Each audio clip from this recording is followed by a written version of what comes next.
नमस्कार, देवभूमि समाचारों में आप सभी का स्वागत है। मैं हूं आपके साथ रक्षंदा खान। आगे आप मेरे साथ देखेंगे उत्तराखंड की तमाम छोटी बड़ी खबरें विस्तार से, लेकिन एक नजर हेडलाइंस पर। पोस्टल बैलेट को लेकर वायरल वीडियो पर निर्वाचन आयोग ने लिया संज्ञान। सैन्य अधिकारियों से जवाब तलब, पूरे मामले की मांगी जानकारी।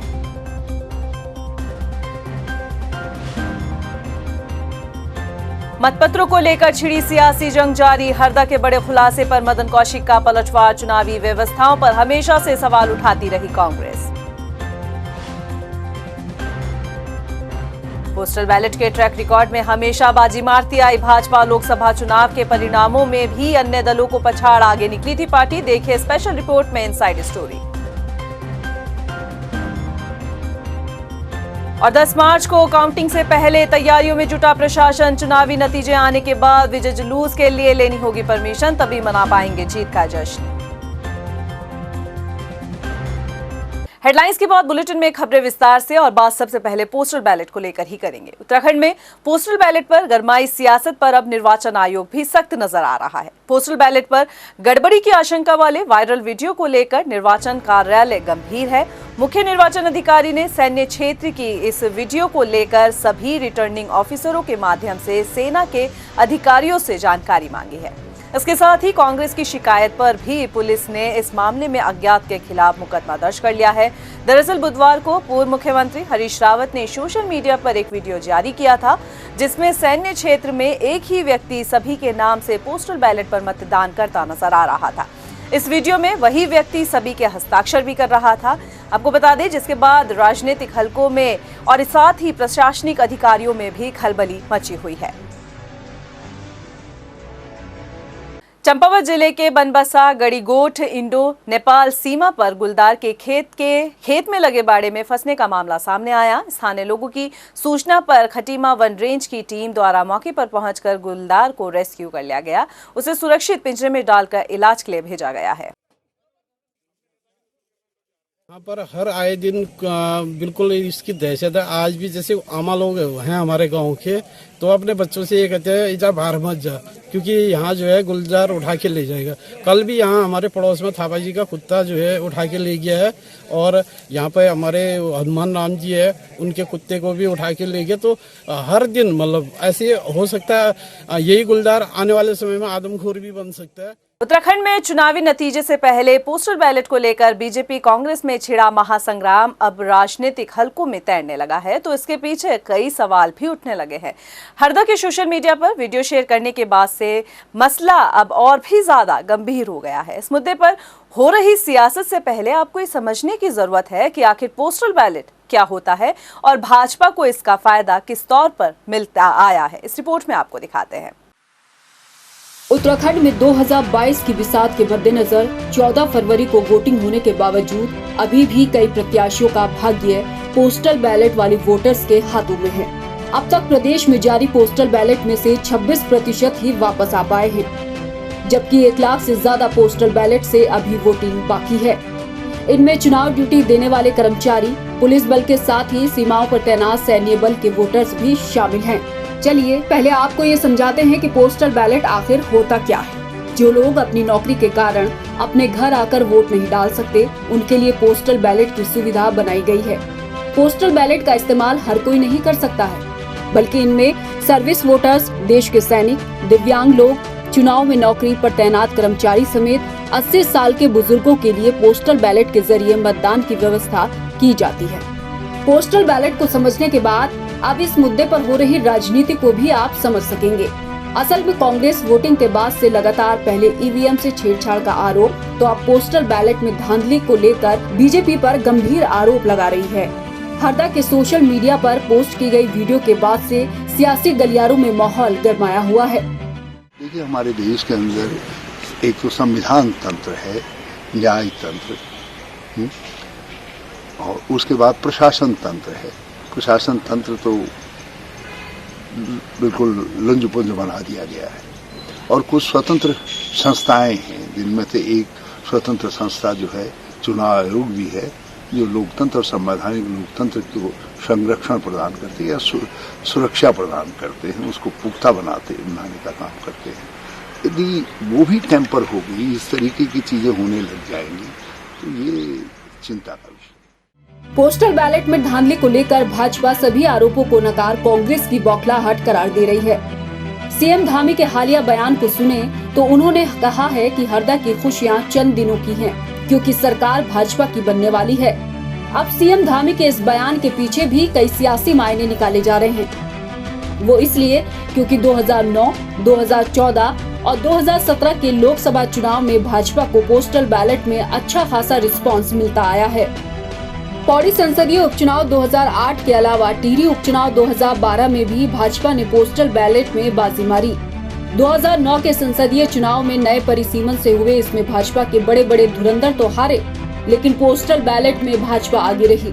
उत्तराखंड में सामान्य वोट के लिहाज से कांग्रेसी और अन्य उम्मीदवार बेशक भाजपा से गाहे बगाहे बाजी मारते रहे हों, लेकिन जहां तक पोस्टल बैलेट का सवाल है तो भाजपा ने सभी दलों को परास्त किया है। हमेशा से पोस्टल बैलेट भाजपा के खाते में अधिक गिरते हैं। ऐसे में 2022 की बिसात में 10 मार्च को परिणाम के दिन भी पोस्टल बैलेट अहम भूमिका में रहेंगे। लेकिन इससे पहले कांग्रेस के पोस्टल बैलेट को लेकर लगाए गए गंभीर आरोपों पर चुनाव आयोग क्या कुछ संज्ञान लेता है, ये बड़ा सवाल है। टाइम टीवी के लिए देहरादून से ब्यूरो रिपोर्ट। पोस्टल बैलेट पर मचे घमासान पर कांग्रेस प्रदेश अध्यक्ष गणेश गोदियाल ने एक बार फिर भाजपा पर प्रहार किया है। हरीश रावत के शेयर किए गए वीडियो के साथ गोदियाल ने अपने निर्वाचन क्षेत्र में भी पोस्टल बैलेट पर धांधली का आरोप लगाया है। मेरी शिकायत इस आधार पर है कि पौड़ी जिले में बहुत से मतदाताओं ने जो अशक्त श्रेणी में आते थे और उन्हें उनके घर जाकर उनका वोट लेना था, उस श्रेणी के तमाम मतदाताओं ने मुझे ये शिकायत की कि उन्हें वो वोट उनके आए ही नहीं है, वोट डालने के लिए उनके पास कोई नहीं आया। और जबकि पता किया तो वोट पड़ चुके हैं। तो ये धांधली है, कहाँ से वो वोट पड़े।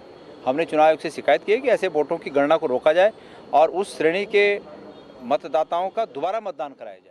प्रदेश कांग्रेस मुख्यालय में संगठन की बैठक हुई। ये बैठक राज्यसभा सांसद जेसी चंद्रशेखर की अध्यक्षता में चली, जिसमें सदस्यता अभियान पर मंथन किया गया। बता दें, उत्तराखंड कांग्रेस प्रदेश के हर ब्लॉक और बूथ स्तर तक डिजिटल मेंबरशिप अभियान चलाने जा रही है। इस अभियान के माध्यम से उत्तराखंड कांग्रेस युवाओं को जोड़ने पर जोर दे रही है। लोकसभा चुनाव की तैयारियों को देखते हुए ये बैठक काफी अहम मानी गई। बैठक में प्रदेश अध्यक्ष गणेश गोदियाल, नेता प्रतिपक्ष प्रीतम सिंह समेत कांग्रेस के सभी दिग्गज मौजूद रहे। सदस्यता अभियान की समीक्षा और आगे जो सदस्यता अभियान चलना है उसको अब डिजिटल आधार पर किया जाना है, इसी से संबंधित एक बैठक थी। दिल्ली से हमारे इस मकसद से जो पीआरओ आ रखे हैं और एपीआरओ आ रखे हैं, वो दोनों आज हमारे बीच हैं। उन्होंने ये बैठक ली, समीक्षा की और अब ये निश्चित किया गया कि इससे आगे अब जो हम सदस्यता अभियान चलाएंगे वो प्रत्येक सदस्य डिजिटल आधार पर हम उसको सदस्य बनाएंगे। प्रोसेस के लिए वो डिजिटल मेंबरशिप चल रहा है। सो मैं डिजिटल मेंबरशिप करने के लिए अभी वो स्टेट में बहुत अच्छा काम किया। वो 5 लाख मेंबरशिप किया, 10 लाख पैसा भी वो जमा कर दिया एआईसीसी को, first state in the country.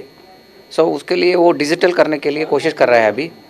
So digital भी हो जाए तो एक बूथ को मिनिमम 100 मेंबर्स करने के लिए कोशिश कर रहा है।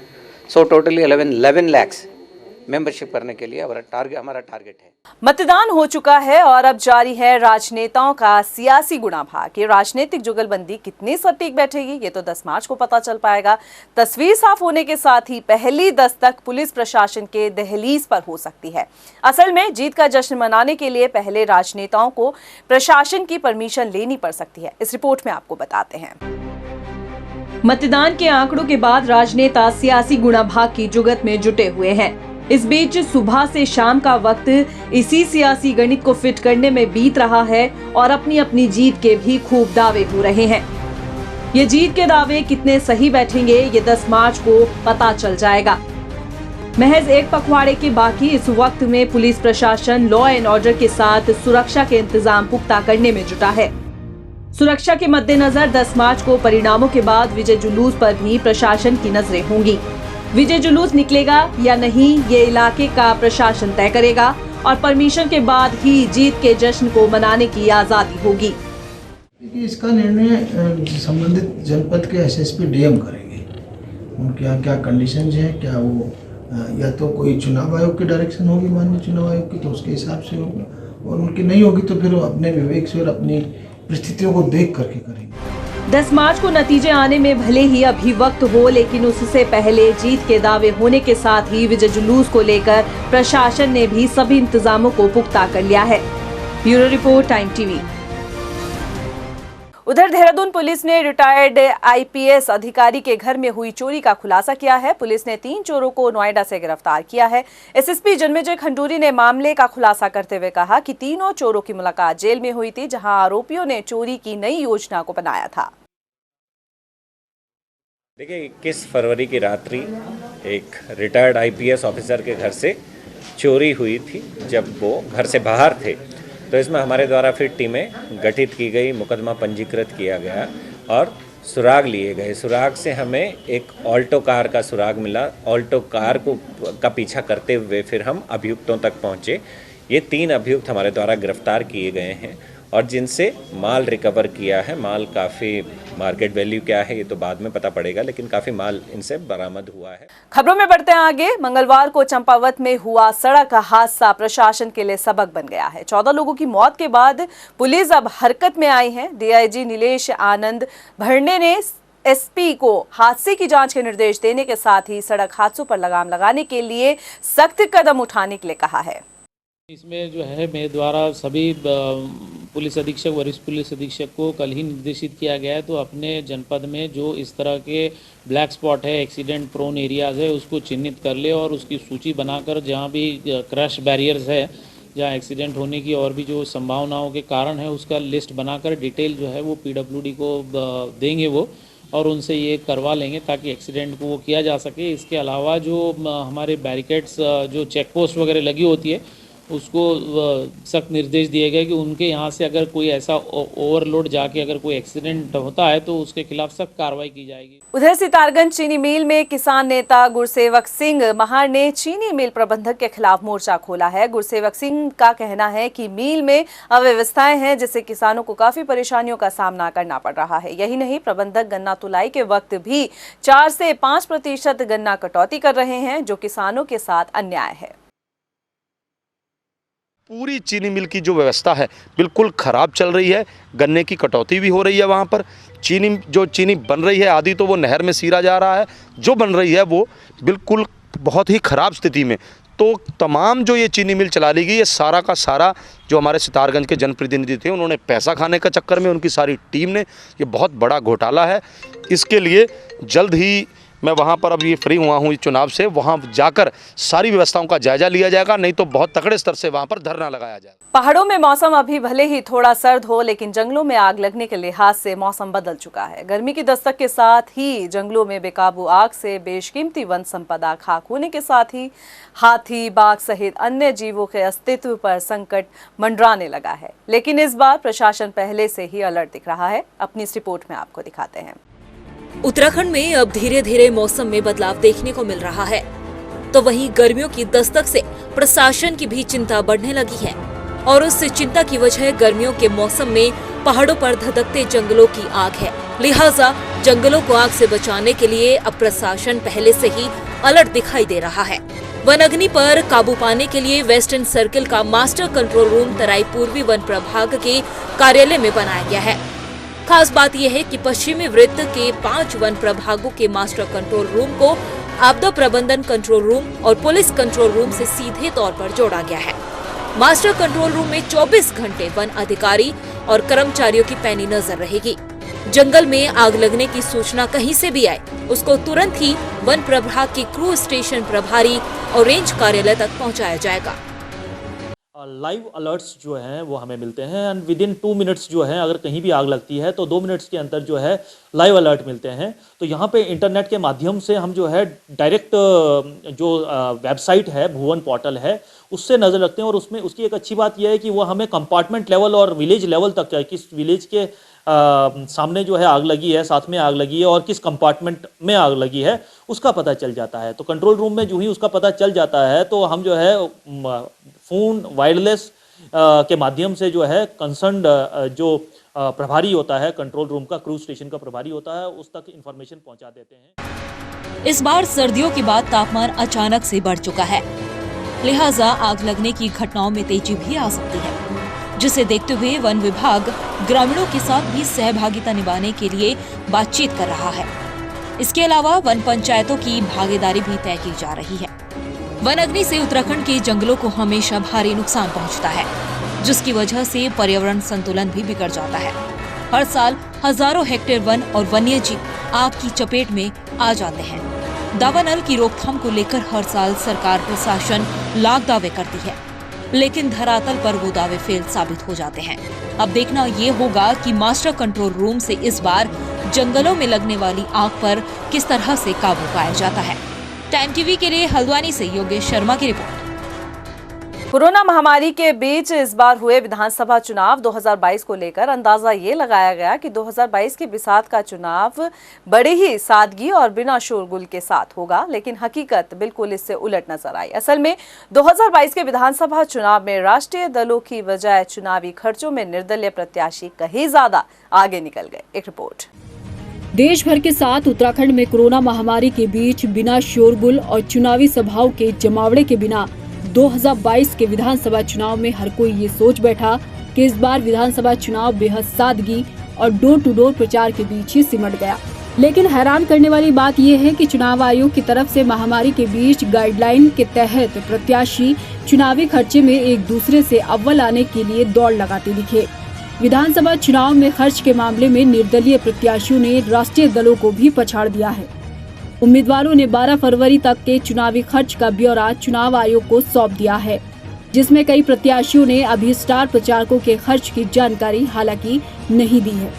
देखा जाए तो चुनाव आयोग ने इस बार 2022 की बिसात के लिए हर उम्मीदवार के लिए चुनाव खर्च की निर्धारित सीमा 40 लाख रुपए तय की और प्रत्याशियों के चुनावी खर्च पर नजर रखने के लिए व्यय प्रेक्षकों की तैनाती की गई, ताकि वक्त वक्त पर उम्मीदवार अपने खर्च का ब्यौरा दे सके।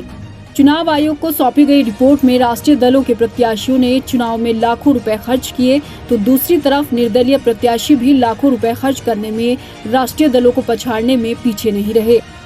अल्मोड़ा जिले की विधानसभा सीटों के रिकॉर्ड को देखा जाए तो अब तक सबसे ज्यादा चुनाव में खर्च जागेश्वर के कांग्रेस प्रत्याशी गोविंद सिंह कुंजवाल कर चुके हैं। गोविंद सिंह कुंजवाल ने चुनाव में 33,23,206 रुपए खर्च किए। इसके बाद द्वारहाट विधानसभा सीट से बीजेपी प्रत्याशी अनिल शाही ने 27 लाख से अधिक के खर्च की डिटेल आयोग को सौंपी है। सोमेश्वर सीट से बीजेपी प्रत्याशी रेखा आर्य 25 लाख, जागेश्वर से बीजेपी प्रत्याशी मोहन मेहरा 28 लाख की जानकारी उन्होंने दी है। वहीं अल्मोड़ा विधानसभा से निर्दलीय प्रत्याशी के तौर पर खड़े हुए विनय कैरोला ने वोटिंग से पहले तक 11 लाख से अधिक की धनराशि खर्च की। हालांकि कई प्रत्याशियों ने व्यय प्रेक्षक को अधूरी जानकारी दी है, तो वहीं सभी प्रत्याशियों ने चुनाव खर्च में प्रचार गाड़ी, प्रचार सामग्री, चाय नाश्ते आदि खर्च की डिटेल भरी, जो लाखों में है। ऐसे में सवाल इस बात को लेकर भी खड़ा होता है कि बिना चुनावी शोर शराबे के लाखों में खर्च रुपए हुए हैं, तो खुले तौर पर चुनावी खर्चा कहां तक पहुंचता। टाइम टीवी के लिए देहरादून से ब्यूरो रिपोर्ट। फिलहाल इस बुलेटिन में इतना ही। मुझे दे इजाजत, लेकिन चलते चलते एक नजर हेडलाइंस पर। नमस्कार। पोस्टल बैलेट को लेकर वायरल वीडियो पर निर्वाचन आयोग ने लिया संज्ञान, सैन्य अधिकारियों से जवाब तलब, पूरे मामले की मांगी जानकारी।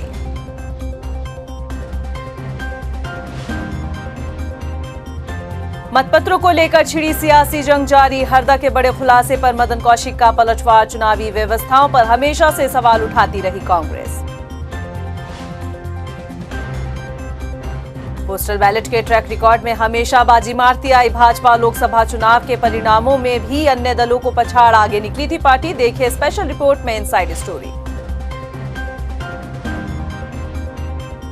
और 10 मार्च को काउंटिंग से पहले तैयारियों में जुटा प्रशासन, चुनावी नतीजे आने के बाद विजय जुलूस के लिए लेनी होगी परमिशन, तभी मना पाएंगे जीत का जश्न।